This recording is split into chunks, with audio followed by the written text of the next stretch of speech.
ಕೃಷಿ ವಿಜ್ಞಾನಗಳ ವಿಶ್ವವಿದ್ಯಾಲಯ ರಾಯಚೂರು ಆವರಣದಲ್ಲಿ ಕೃಷಿ ಮೇಳ 2024 ಇದೇ ಡಿಸೆಂಬರ್ 7, 8 ಮತ್ತು 9 3 ದಿನಗಳ ಕಾಲ ನಮ್ಮ ಆವರಣದಲ್ಲಿ ಹಮ್ಮಿಕೊಂಡಿದ್ದೇವೆ. ಈ ಕೃಷಿ ಮೇಳದ ಧ್ಯೇಯವಾಕ್ಯ ಅಂತಂದರೆ ಹವಾಮಾನ ವೈಪರೀತ್ಯಕ್ಕೆ ಸುಸ್ಥಿರ ಕೃಷಿ ಎನ್ನುವ ಶೀರ್ಷಿಕೆಯಡಿ ಈ ವರ್ಷದ ಕೃಷಿ ಮೇಳವನ್ನು ಹಮ್ಮಿಕೊಂಡಿದ್ದೇವೆ.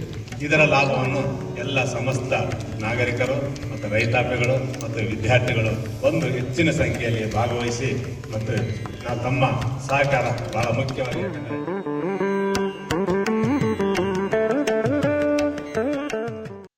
ತಾಲೂಕಿನ ಭತ್ತದ ನಾಡಿನ ಮದ್ಲಾಪುರ ಗ್ರಾಮದ ಯುವಕ ವಿಶ್ವನಾಥ ಸ್ವಾಮಿ ಹಿಂಗಾರು ಮತ್ತು ಮುಂಗಾರು ಭತ್ತದ ಕೊಯ್ಲಿನ ಸಮಯದಲ್ಲಿ ಭತ್ತದ ಬೆಳೆಯಲ್ಲಿನ ಉತ್ತಮ ಗುಣಮಟ್ಟದ ಭತ್ತದ ತೆನೆಗಳನ್ನು ಸಂಗ್ರಹಿಸಿ ವಿವಿಧ ರೀತಿಯ ಸಜೀವ ಜೀವಂತ ಅಲಂಕಾರಿಕ ವಸ್ತುವನ್ನು ತಯಾರಿಸಿ ಮನೆಯಲ್ಲಿ ಸಿಂಗರಿಸಿರುತ್ತಾರೆ. ಇವರ ಅಲಂಕಾರಿಕ ವಸ್ತುಗಳಲ್ಲಿನ ಭತ್ತದ ಕಾಳುಗಳನ್ನು ತಿನ್ನುವುದಕ್ಕೆ ಪ್ರತಿದಿನ 100 ಗುಬ್ಬಿಗಳು ಬರುತ್ತವೆ ಹಾಗೂ ಭತ್ತದ ಕಾಳುಗಳನ್ನು ತಿನ್ನುವುದನ್ನು ನೋಡುವುದಕ್ಕೆ ಚಂದ ಮುದ ನೀಡುತ್ತದೆ. ಇವರ ಜೊತೆಯಲ್ಲಿ ಮಾನ್ವಿ ಪಕ್ಷಿ ಪ್ರೇಮಿಗಳಾದ ಸಲಾವುದ್ದೀನ್ ಅವರು ಕೈಜೋಡಿಸಿ ಇಂತಹ 10ಕ್ಕೂ ಹೆಚ್ಚು ಭತ್ತದ ಗೊಂಚಲುಗಳನ್ನು ತಯಾರಿಸಿ ತಮ್ಮ ಮನೆಯ ಆವರಣದಲ್ಲಿನ 100 ಗುಬ್ಬಿಗಳಿಗೆ ಇಡುತ್ತಾರೆ. ಬಂಗಾರ ವರ್ಣದಲ್ಲಿ ಭತ್ತದ ಕಾಳುಗಳು ಹೊಳೆಯುವುದರಿಂದ ನೋಡಲು ಕೂಡ ಸುಂದರವಾಗಿರುವುದರ ಜೊತೆಗೆ 100 ಹಕ್ಕಿಗಳಿಗೆ ಆಹಾರವನ್ನು ಒದಗಿಸುತ್ತವೆ.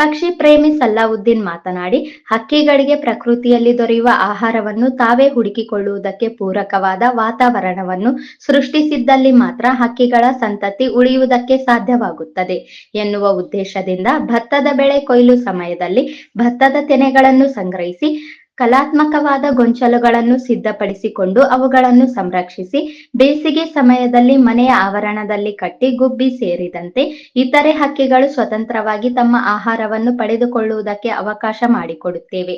ಭೂಮಿಯಲ್ಲಿ ಸುಲಭವಾಗಿ ಬೇಗನೆ ಬೆರೆಯದೇ ಇರುವ ಪ್ಲಾಸ್ಟಿಕ್ ನಿಂದ ಮಾಡಿದ ಕೃತಕ ಅಲಂಕಾರಿಕ ವಸ್ತುಗಳಿಂದ ಪರಿಸರಕ್ಕೆ ಹಾನಿಯೇ ಹೆಚ್ಚಾಗಿರುವುದರಿಂದ ಪ್ರತಿಯೊಬ್ಬರೂ ಕೂಡ ಪರಿಸರಕ್ಕೆ ಪೂರಕವಾದ ವಸ್ತುಗಳನ್ನೇ ಹೆಚ್ಚಾಗಿ ಬಳಸಬೇಕು ಎಂದರು.